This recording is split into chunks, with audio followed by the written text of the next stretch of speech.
Welcome to Organizational Sherlocks, a podcast where business meets psychology and your organizational puzzles meet their match.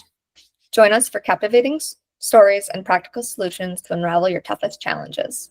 I'm Dr. Elizabeth Fleming. And I'm Morgan Ashworth, your guides to a prescription for business success. Let's dive in. Well, hello, listeners. Wonderful to have you back with us today. We are thrilled to bring on another guest for you all to meet. Brent Widman is here from Your Limitless Coach to join Morgan and I and talk about everything that he does and everything that his company brings to the table. So if it's okay, Brent, we want to welcome you and ask you to share a little bit about yourself. Oh, where do I start there? I've been in the self-development, leadership, coaching, speaking space for a little over 12 years now. Live in Plymouth, Minnesota. Wonderful wife named Jenny. Yeah. Yep. We'll pick it up. It's pretty thick as we go through it, for sure. And then I have 3 kids. I've been remarried. We can talk about that too, but I have a 19 and then I have a 10 and a 3. So I did it all over again, basically. So yeah, I just love it. Exciting. Yeah, my kids you get it, right? We just talk about it. So they're the reason behind a lot of things. So yeah. Well, great. Well, yeah, no, they definitely are. They kind of drive our worlds a little bit, those kiddos, but probably another podcast that we could just like a spin-off podcast all about kids. Well, I'm curious. I know Your Limitless Coach is the kind of brainchild of you and your wife.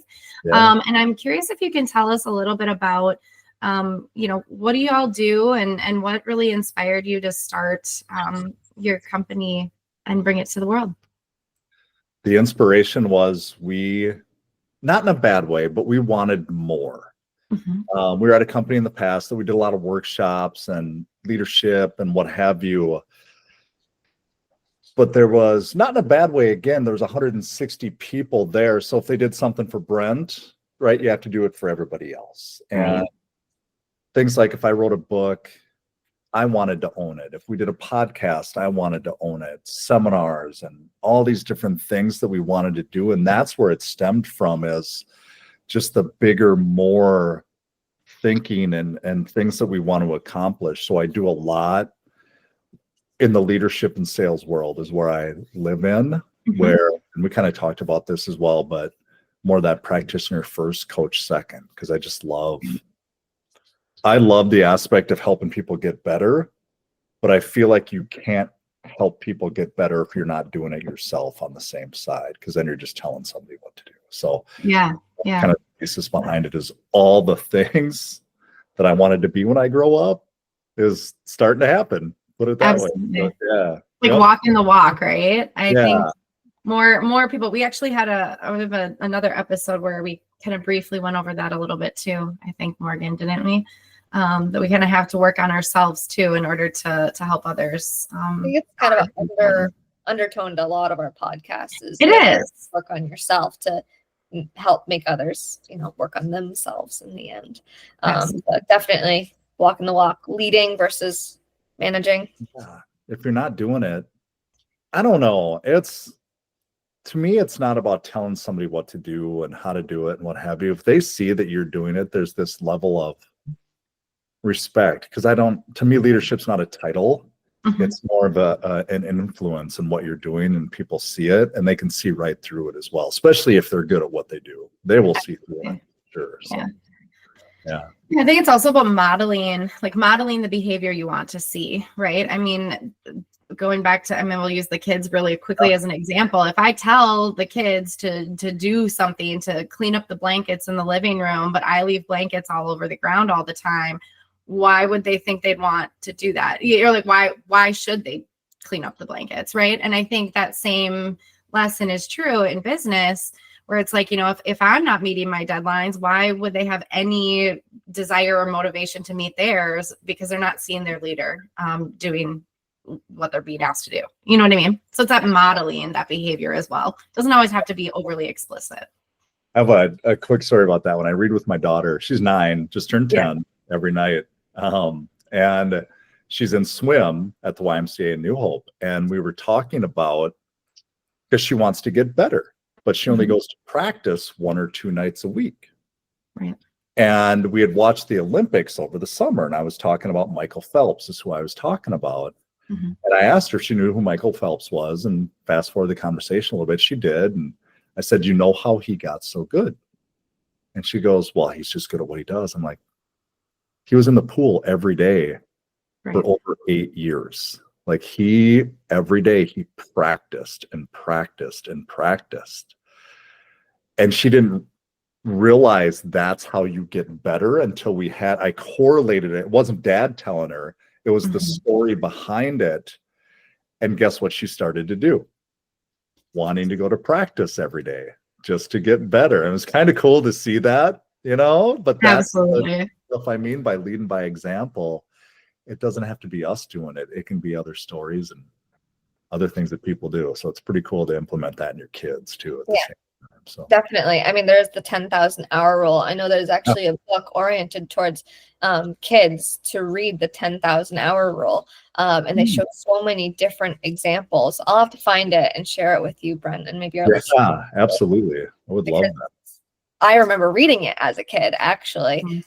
And so it's oriented to saying, this practice makes perfect. If you want to become an expert on it, a novice, then you need to practice. It's true.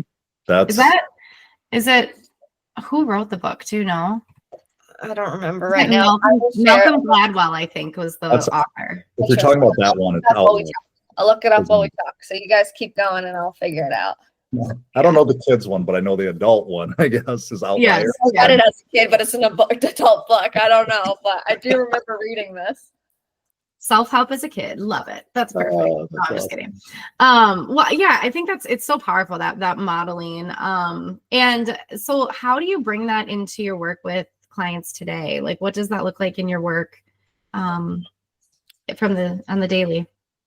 So we work, it's a couple different things. It's either conversations that I'm having with people that may not be clients, because it's pretty cool to call somebody, let's say, maybe from the financial industry, and they're at a Morgan Stanley or something of that nature, and they're running an organization of 250 people, where 10, 15 years ago, I probably would have been afraid to have that conversation.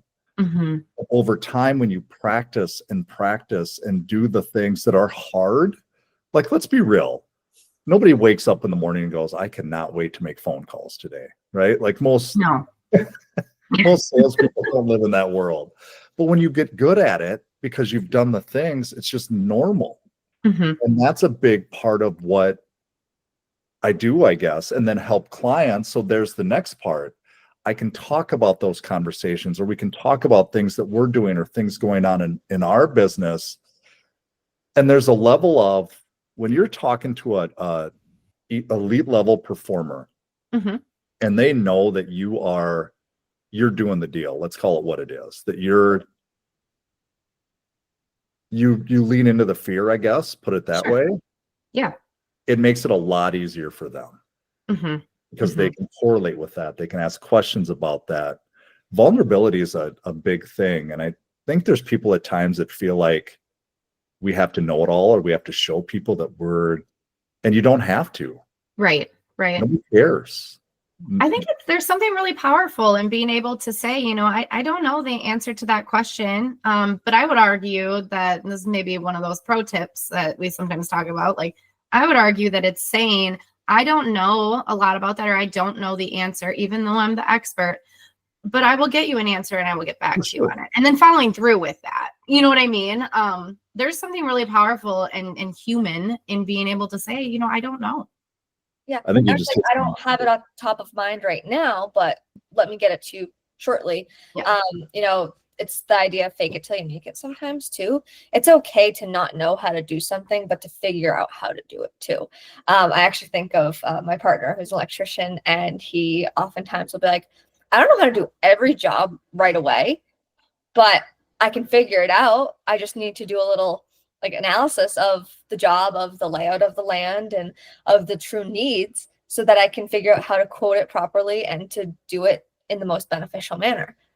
Again, it's just problem solving sometimes. Okay. You just hit something there that you kind of breezed past that maybe you didn't see. He said, I don't know how to do it, but I'll figure it out. Most people, if we don't know how to do something, we either put it off or we don't start it, or we start and stop or what have you. And we never quite get there, where he's saying, this is a skill that's going to help me, maybe not today, maybe not tomorrow, but it's going to help me 3 years from now, because now it's added into my quiver, or whatever you want to call it. Now I know how to do it, which that's a lot of what sets your, that's a different mindset, man. That's what that I is. agree. I might have breezed past it a little too fast, but that's the way we think. It seems like the way that you think, Brent. I know Elizabeth thinks this way. It's the idea of you don't need to know, but if you take ownership to figure it out, that's how you become the true expert. And by the way, it was Malcolm Gladwell, and the book's called Outliers. I read this, I'm pretty sure, in like 4th or 5th grade. What? So yeah, that's a little wild. I think I don't know when I was reading in 4th. Maybe it was 5th grade. I think 5th grade is a little better, but I remember this book so inherently because of that. I remember reading this book and how important it was, and I think it was a big part of, you know, my work ethic in the end. It should read it young. It really wasn't that hard to read, at least in my mind. I mean, at least in middle school, you should be reading it, if not by freshman year of high school. That's crazy. But I remember reading it in like 5th grade. I'm trying to think of what I was reading in 5th grade. Like, I'm an avid reader. I know I've read it. I just can't remember when. I mean, I will admit I was doing my sister's 2nd grade math homework when I was in kindergarten, because, you know, we played school. Don't admit to that. I didn't know I was doing it. We were playing school, and then I was doing our homework, and then they tried to hold me back in kindergarten because I wouldn't answer anything because I didn't have courage to communicate. Hint for listeners for next episodes, courage to communicate when I was young, because I didn't want to get anything wrong. I'm over here like, I read it when I was 45, and you're going, I read it when I was 14 or in 4th grade. It's a whole different ballgame. Here's a kid's book that if you want to know something that's really good about business and pushing through as a kid's book, read Green Eggs and Ham in a different light. Never thought How of many that. times does he ask for the business or the sale in Green Eggs and Ham? And then what happens at the end?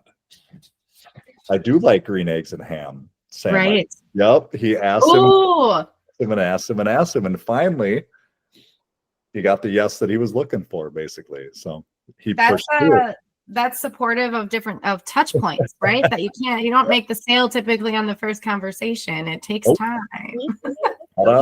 Multiple touch points. That just like exploded my brain a little bit. Now I'm gonna have to go pick out that book out of my kids. I'm gonna be reading every kid's book like that now. When I'm reading to kids, I'm gonna have to be looking at every kid's book in this light. Right. Oh my gosh. Okay. I haven't done this in a really long time, so I'm feeling the need to do this because what? I said, are you gonna put someone on the spot? I'm gonna put all of you on the spot. Yes. Is that okay? Are we cool with that? All right. A little bit of fun here. Okay. Hypothetical scenario. You're only allowed to give one word answer. Okay. Seriously, one word. So hypothetical scenario. You are hiring somebody and you can only choose one attribute or one, thing about them that is proven to be true. And that is the one thing that you need and that you want. What is that one thing? What attribute do they bring? Initiative. Good job, Morgan, on the one word. I like it. I just was doing our performance reviews, changing them up a little bit, the constructs. So I think that might have helped me. Okay, that's fair. So initiative. What about you, Brent? Does work ethic count as one word? I'll count that. I'll count it as one word. It's one word. As if I'm a referee over here. Okay. Mine is resourcefulness, which brings me. The reason I asked that question is because I think, there's definitely a common thread in the 3 different things that we just said. And it goes back to the example that you gave, Morgan, about your partner and like showing the initiative to learn, right? Showing a strong work ethic, not just now, but in the future, but also being resourceful to figure it out without having to rely on everyone else to tell him how to do it, but for him to figure out pieces of it and then seek that knowledge or be curious about it if there's something he can't figure out. So thank you. Thanks for playing my game. Resourcefulness is always my answer, just so you know. I think if someone's resourceful, they can get through a lot of stuff. Yeah, and honestly, I was thinking of resourcefulness in the back end. But you knew I was going to say it. Yeah, right? I just so well, Elizabeth.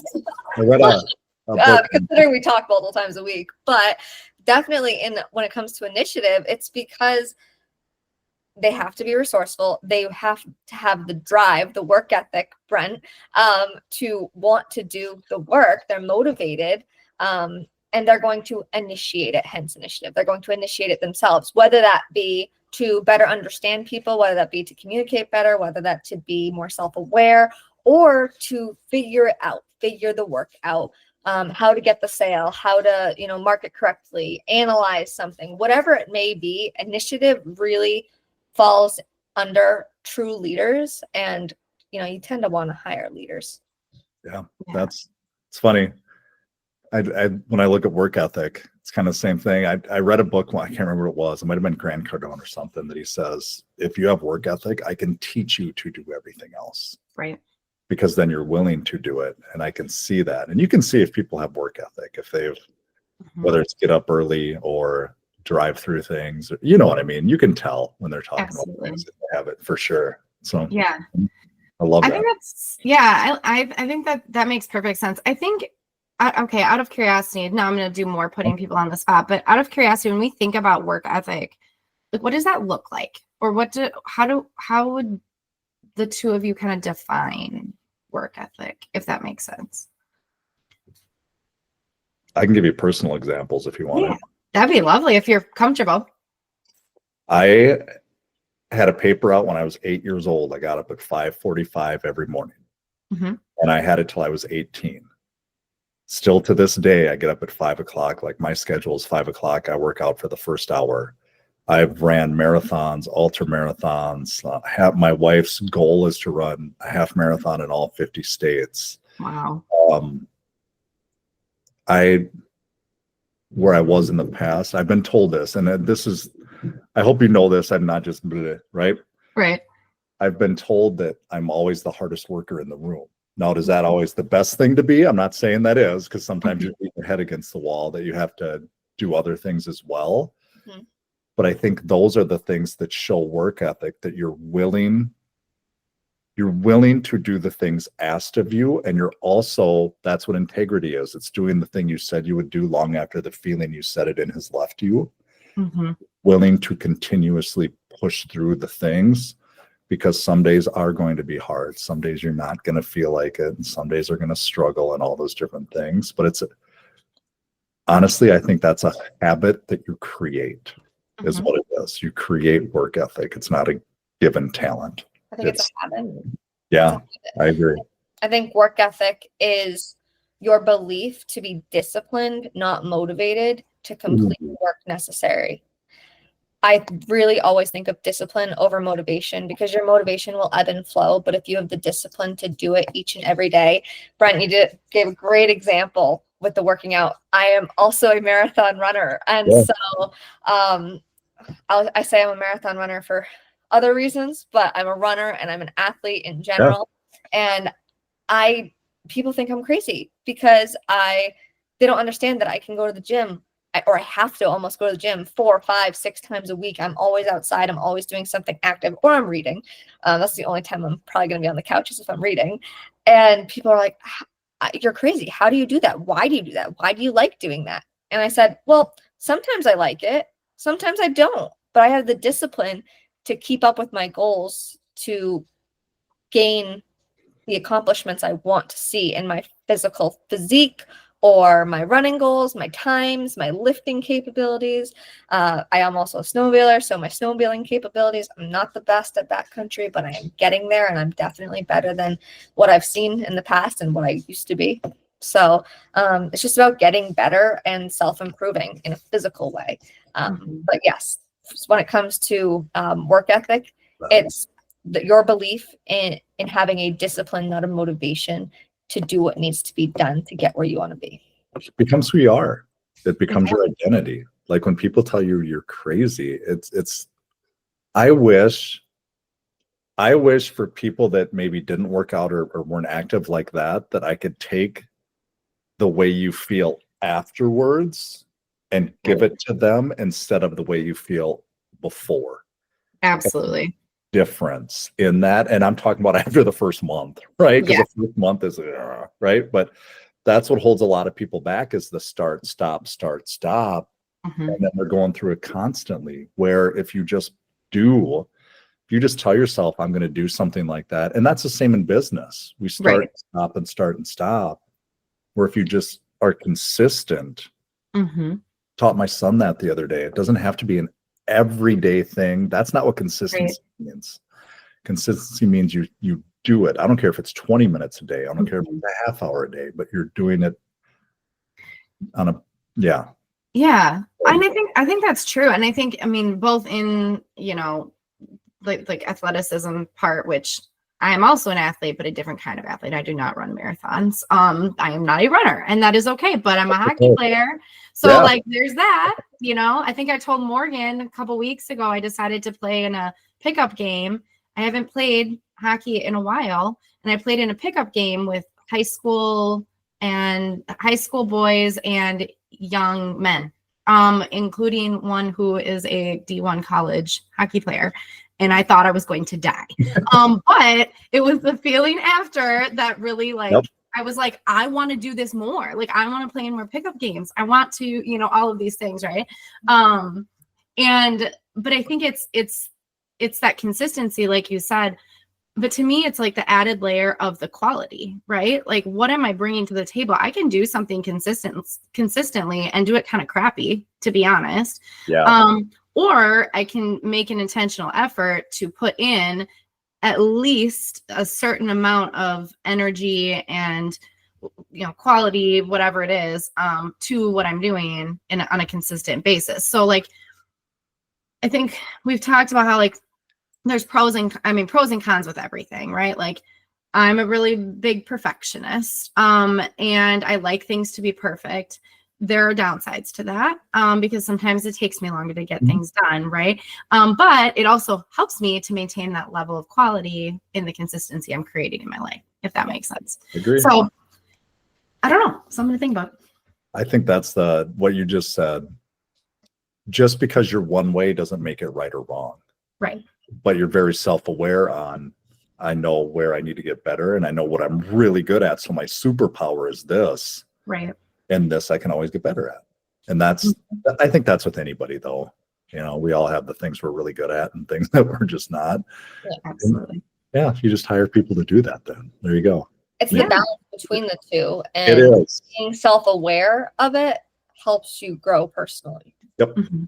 Well, I think, like you said, like you hire for those areas where maybe you're not as strong in. I mean, and I think I don't want to breeze past that because that's filling gaps, right? It's creating a well-rounded, holistic team that can then support whatever initiative or client or product or project or whatever it is, in a more full way. You know what I mean? So I never see it as like something that is, you know, I'm hiring somebody because I don't want to do it. It's because I know and I'm aware that that's not my skill set. So can I learn from them? But then can they also lean on me? It's like it's a give and take, I guess. So I agree. That's getting into business aspects there too. We get caught up in delegation at times. Yes. And the reason we struggle with that at times is because if I ask everybody on this call if we can do something better than somebody else, we all feel that way. So, and we hold it here. We don't try, but we do. Right. And delegation comes in, whether it's kids, whether it's business, whether it's family, whatever it is, know that we're not the greatest at something. And it's okay if somebody else doesn't do it the way you do it. Who cares? Yeah. Do you ever come across leaders who maybe, I know the answer is yes to the feeling side of it, but maybe more so express to you a desire to know everything and be able to do everything that their team does. Do you come across that with leaders? And it's not a bad thing. Usually it's they've either been conditioned to be like that, so they saw somebody else that does it all the time, the majority of people that I come across, I would say, if they are in a leadership role, they have learned to know that they don't have to be everything to everybody. Right. Because it's really hard to get to that level of leadership. If it's really hard to get to that level of leadership if you're that person, because you just simply can't. There's not enough time in the day. There's not enough, because you'll alienate people, you'll manage people, you'll tell people what blah, blah, blah, like all this stuff. So they're out there, but I think they become stagnant over time is what happens, is what I've seen. And not in that way, that just is. It just, I think that's fair. Yeah, I mean, I think that happens both for leaders. I think it happens for consultants as well, where it's, you know, you're brought in maybe to be the expert in something, and you feel like you have to know it all. And like, it kind of goes back to what we were talking about before. We can't possibly know it all because we're humans, and it's not possible. But we can have that initiative or that work ethic or the resourcefulness, right, to learn more. And I think that's really where that power comes in. Well, that's part of it too. You're different than I am, and I'm different than Morgan, and Morgan's different than Hannah, and we're all different, right? So my perfect isn't your perfect. My answer isn't your answer. So it's having that conversation to figure out what works best for you, not telling you what you need to do because that's the way I do it. That's a whole different shift in mentality. So love that. Yeah, and there's a big part of trust behind that too. So when you're leading a team, sometimes you're going to have those experts beneath you because you're all different. You have different interests. And so having trust in the end sometimes helps with the differences. So despite being different than you, I trust that we can work together to figure something out sometimes. If you were to look in your businesses, here's a question for you. I'll turn around on you.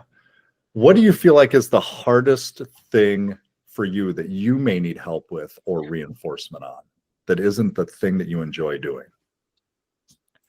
I don't know. Honestly, I would say a pain point for us at times is that initiative factor. What we were talking about earlier is we want people to just take the initiative. And while we have a culture that's already supports it, we're building it to further support it with by being more expectation driven. Like we're expecting you to have the initiative, not just hiring for that initiative, because people can fall out of habit in the wrong environment sometimes. Not to say ours is the wrong environment, but continuously communicating our suggestion policy, our open door policy, or those that we want to have more conversations is super pertinent to keeping it front of mind. But I would say that the pain point would be ensuring that it's not just a top-down approach, it's a bottom-up approach.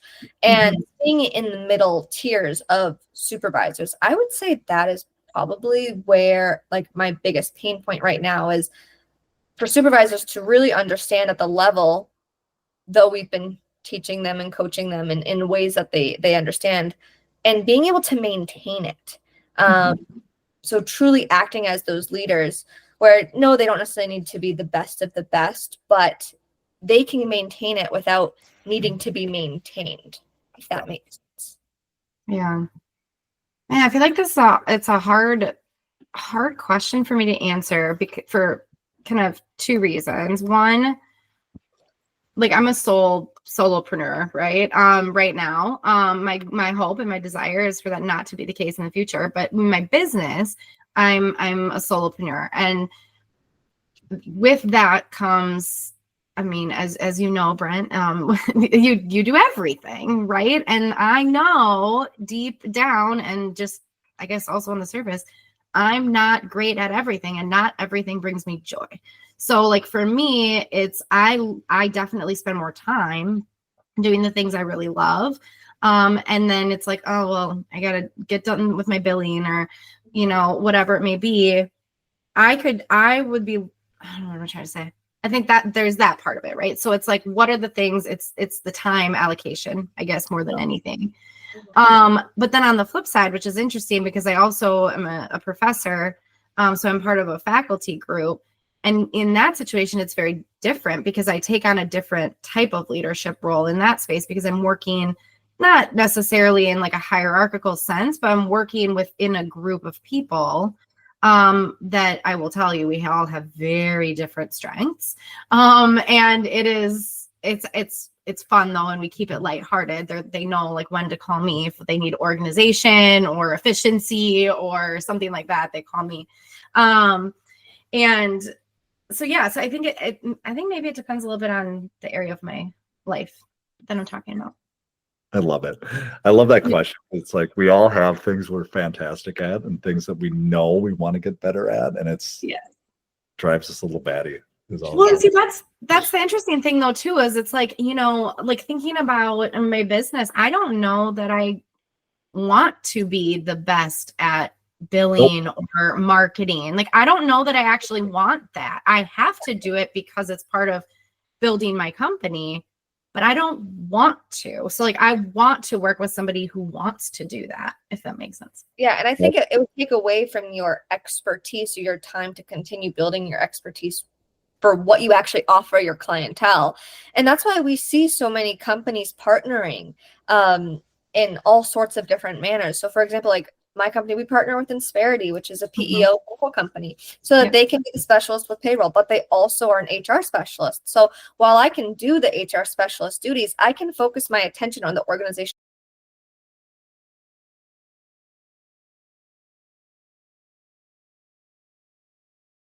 strongest, or that I want to be strongest. Because if you keep using your, for example, bookkeeping techniques and skill sets, you're going to, yes, you're going to improve there, but you want to really hone in and focus your attention elsewhere. That's what makes you unique. That's what makes you in and of yourself an asset for other organizations, for your clients. And then you bring in the bookkeeper who's a client, and you're a client of theirs, to be the expert where they are most successful, where they are an asset. And again, trust is so important. So you can have trust with your bookkeeper, so your clients can have trust in you to be that expert where they need you to be. Kind of live in the world of, because we have a marketing person or a social media person that I know enough to be a kind of dangerous, right? But not like that by any means. And I realized that over time that you don't get the traction unless somebody really knows what they're doing. Same with, like, you talk about bookkeeping. Yeah. I don't want to play with spreadsheets, and I don't want to play with numbers. I want to pass that off to somebody else because they're way better at it and they're going to be way more diligent at it. And then I look at my wife, she's so good at creating things and doing things where I'm just right? Going out and building relationships and conversations and speaking, coaching, and all that kind of stuff. So find your yin to your yang. Yeah, man. Yeah, for sure. Yep. I actually joke, our two owners, Kim and Dan, they're yin and yang. You know, Kim can be relationship facing, and she's so great at it, and she actually connects with customers that Dan doesn't well connect with.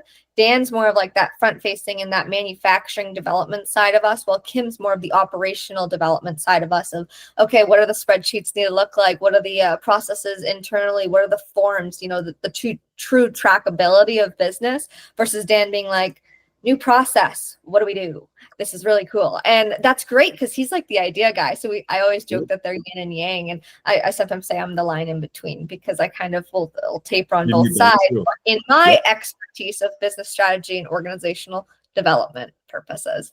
And so truly, you do need your yin to your yang. And sometimes if you're working with a lot of different vendors, it can become overwhelming. But think, how can you help them and then them help you?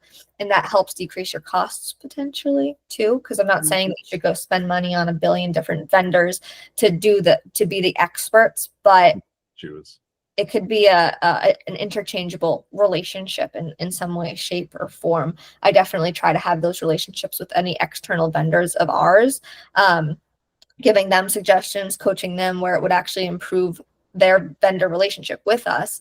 And then it's funny you talked about marketing, Brent. I actually sent a message to one of our social media marketers today, and I know kind of where the company's headed. And so I've been looking at marketing, making sure that things are kind of falling in line with what we want to promote, how we want to promote it, and why we want to promote it. And so then I'm sending notes on this is what really should be it should be showing, and we're talking about the strategy of marketing because of the deeper level mission and vision of the company. But they're creating it and they're formulating it, and then I'm suggesting changes or edits. So not the marketing specialist, but I can definitely help out and give my 2 cents. You have the vision of what you want and you're help guide, but you let them run. Really is what it is. Yes. Absolutely. Yeah. And I know we're kind of getting short on time today, but I did want to highlight before we forget to, or before we run out of time, that, you have a very unique perspective to leadership and habits. We've talked about the military side of leadership before with a couple previous guests of ours. But for you, Brent, you have that elite performance perspective. You're a marathon runner. You're an ultra marathon runner, which is just crazy to me. My aunt is. I could never. So tell us a little bit about the elite performance and how that really formulates your perspective to leadership and habit before we conclude. So to put that kind of in a nutshell, I guess, to me, elite performers aren't, I go back to this. It's not a given thing. And when I say elite performers, I don't mean you have to be the top of the top and the best and all those different things. Like for me, I've never strived to be, I gotta be number one. But I strive to do things that maybe other people simply won't. I know I'm not going to run a marathon and finish first place. I'm just not, which is okay. I think it's elite performance to run a marathon. Just it's that kind of thing, that to do the hard things is really what it comes down to. And again, I go back to, I wish I could take that type of mentality, because I go back 12, 15 years ago and I chased the title. I did. I started at Lifetime Fitness, and I was the dude that thought he was really good at sales, so I should be in charge. We know those people. So I went to the Y's as a sales director, and Sprint as a district manager, and Robert Half as division director. I just chased it. And it wasn't until I realized in the development stage that you have to build an army of people around you that are there to help you, but will also push you and call you out on your crap when you try to give it to them. But there's also the aspect of when they ask you to do something, they've been there, so they know it's in the best interest of what you should or could do. And if you just, the path is laid out. And if you just follow the path and the system, and all I mean by that is, if your leader is here, there's going to be great things your leader does. There's going to be bad things. That's whatever you look for, you're going to find, is kind of what it comes down to. When you follow that path, you will do it. If you don't, you won't. It's really that simple. Like you talk about the ultra. I didn't want to run an ultra marathon, but one of my buddies asked me to, and I hemmed and hawed about it. And he goes, well, you're crazy enough to do it. And I signed up for it, and that was that. Now you got to train for it. So you're going out and running 30 miles on a Saturday morning just because you. Yeah. I'm a 15 miler tomorrow. I've run a little bit. Yeah. You see what I mean? Yeah. But how many people are out running 15 miles? They call you crazy, but you build into it. You didn't wake up one morning and go, oh, I'm going to run 15 miles today. You did. You walked a block and you walked back, and then you started building upon that. And that's how it happens over time. So certainly. It's a development to those habits and towards developing yourself as a leader, that self-development in general. It takes time. It does. Discipline is so critical.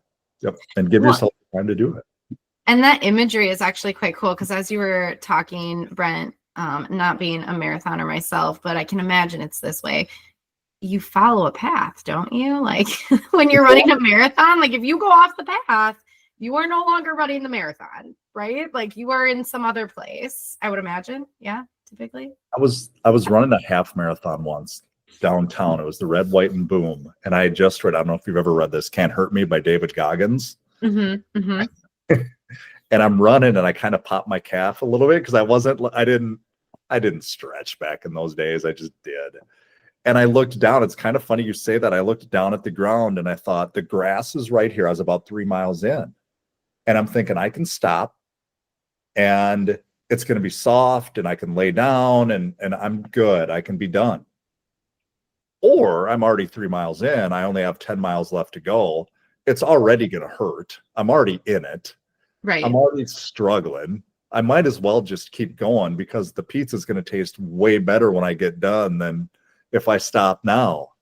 And it's that different mindset that you might as well keep going because you're already in it. And that's kind of what you just said. I love that you said that, Brent, that you've had like an injury while you ran and then you still race, because too often I hear the excuse of like previously elite performance runners who said, I got injured, so I stopped. Unless I am personally one that runs through injuries myself, not training wise, but at a race. It's the last part. It's the last hurrah. Sorry, Pup is barking. She actually showed up for a little while, but you guys, our listeners, did not hear her or see her because I wasn't talking at that point. But anyhow, I do want to note to our listeners that even a small habit that you're trying to develop, even a small self-development initiative you have, it doesn't need to be the size of a marathon or a life-changing trait change. It can be very small, and these principles still apply. We're just talking about them in a much greater, larger scope. 8 months ago, so we have a 3-year-old as well, and my wife gained about 50 to 60 pounds when she had him. And I was going to say we, but it wasn't me. She had him. My husband would appreciate that. He always says, we did not have a child. You had the child. And she hovered in that weight for 3 years. And last May, she finally said enough's enough, because she's always been pretty active and she still ran and that kind of thing. And she's lost 50 pounds to date. And if somebody would have told her, because she bought into the fitness program, she has a coach, she has all the stuff. But if somebody would have told her, you got to go lose 50 pounds, that's overwhelming. Yeah. But what they told her was they set the plan in place for her. That's what leadership is. It's figuring out the plan to help somebody out. And then we just follow the plan. And 8 months later, look where you're at, because that time's going to tick whether we like it or not. Right. So you can stay stuck in life, or you can do the things to get out of that, because that time's going to go. We can't stop time. Yeah. Small, manageable changes, right? It also, I think, works better in that way from a fear perspective, or a self-doubt perspective. It's easier when you see those little wins along the way, right? First 5 pounds or the first mile you run. And then the next one is the next. And I think being able to see that is, like you said, it's a lot less scary than saying, someday I'm going to run 30 miles. Like, that doesn't seem feasible. If somebody would have told me that, I've been like, I'm good. No, right. But you build up to it is all it is. So, Seems like Your Limitless Coach is a great motivator to get that. If I don't do it, I can't talk about it, right? That's kind of the theory behind it too. Absolutely. How should our listeners connect or learn more about Your Limitless Coach? I will give you a kind of everything. You can follow me on Instagram. It's Brent Widman. That's pretty simple. YouTube, LinkedIn, what have you. And I am always open. If somebody listens to this and wants to have a conversation, I live in the world of I've been there. I've struggled, been through a lot of stuff, and you know what I mean? We all have. It's just some people change or decide to get through it. My email address is just bwidman@yourlimitlesscoach.com. You can reach out anytime. I'll even give you my phone number. It's 507-382-7641. You can text.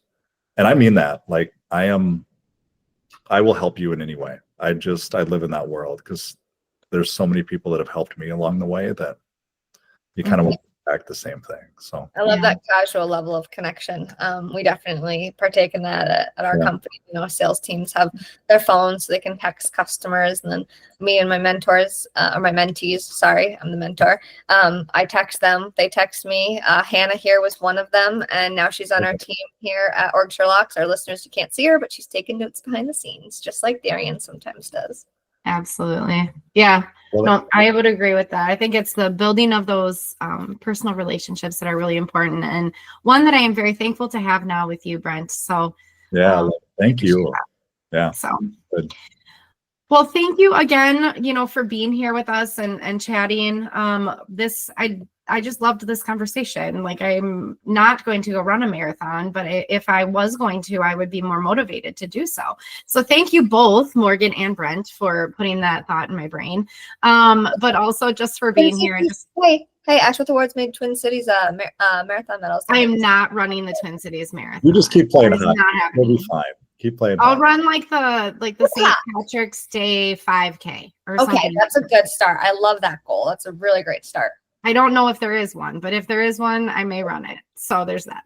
Anyway, okay, well, stop with the comedian jokes and all the things today. But thank you guys for playing along with my games. I do appreciate it. And we'll have to talk really soon. Thank you. Yeah, thank you. Well, listeners, this concludes another intriguing episode of Organizational Sherlocks. I'm Elizabeth Fleming. And I'm Morgan Ashworth, reminding you that the journey to success is an ongoing investigation. Remember to stay curious, stay strategic, build your path and stay on it, and keep utilizing insights to decode your business mysteries. Join us every Tuesday for your next Whodunit. This is Organizational Sherlocks, closing today's case. We'll see you all next time.